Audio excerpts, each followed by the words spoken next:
বন্ধুরা অনেকেই দেখবেন ভিডিওতে বলেছে এবং অনেক কথাই শুনেছেন যে প্লেন হোক, ট্রেন হোক, কোনো গাড়ি হোক বা মানুষ হোক কোথায় যেন অদৃশ্য হয়ে গেছে, মানে কোথায় চলে গেছে, তাদেরকে আর খুঁজেই পাওয়া যায়নি। তাদেরকে সমুদ্রেতেও খোঁজা হয়েছে, মরুভূমিতেও খোঁজা হয়েছে, অনেক গুহাতে, অনেক মাটি নিচে, অনেক কিছু করে মানে তাদেরকে খোঁজা হয়েছে কিন্তু পাওয়া যায়নি। তারা কোথায় চলে গেছে জানেন? আমি আপনাদের একটি সত্যি কথা বলছি।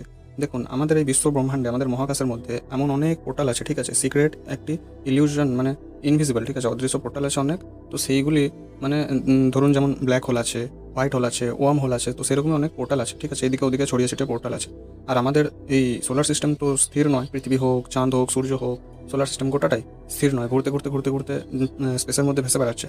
এবার সেই যে পোর্টাল, তার মধ্যে যদি চলে যায়, মানে পোর্টাল ধরুন খুব বড়ও নয়, ধরুন পৃথিবীর থেকেও ছোট, তো পৃথিবীর মধ্যে যদি ঢুকে যায় সেই পোর্টালটি, ঠিক আছে, ইনভিজিবল তো ঢুকে যায়, এবার তার সামনে যত কিছুই যায় আসুন কেন, মানুষ আসুক, কখনো কখনো প্লেন আসুক, ট্রেন আসুক, যখনই হোক না কেন, তো সেই পোর্টালের মধ্যে ঢুকে যায় এবং যেহেতু সেটি ইনভিজিবল সেটি দেখাও যাবে না, আর সেটি বেরোবে কোথায়? অন্য যে পোর্টালের সাথে মানে কানেক্ট আছে, যেখানে এন্টার হয় আর একটি দিয়ে এক্সিট হয়, তো এইভাবে কাজ করে। এবং ধরুন পোর্টালটা আবার পৃথিবী তো ঘুরছে, এবার ঘুরতে ঘুরতে ঘুরতে ঘুরতে পোর্টালটাও বেরিয়ে চলে এলো পৃথিবীর বাইরে থেকে।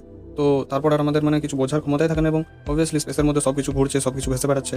তো মানে কোনোভাবেই এটি ইম্পসিবল, ঠিক আছে, যে খোঁজা মানে কোনো সিসিটিভি বা কোনো সেন্সারের মাধ্যমে আমরা খুঁজে পাবো, এইসব কোনোদিনই হবে না। কারণ এগুলি সবই একটি ইলিউশন এবং ইনভিজিবল, এবং আমাদের মাথায় ঢোকে না। কিন্তু এই পোর্টালের ব্যাপারে আমি যে আপনাদের কথাটি বললাম, এটির ব্যাপারে কেউ আপনাদের না তো আজ পর্যন্ত বলেছে, না তো আপনারা এইসব কথা শুনেছেন। বাট এই সিক্রেট পোর্টালটা কি আমি আপনাদের বলে দিলাম।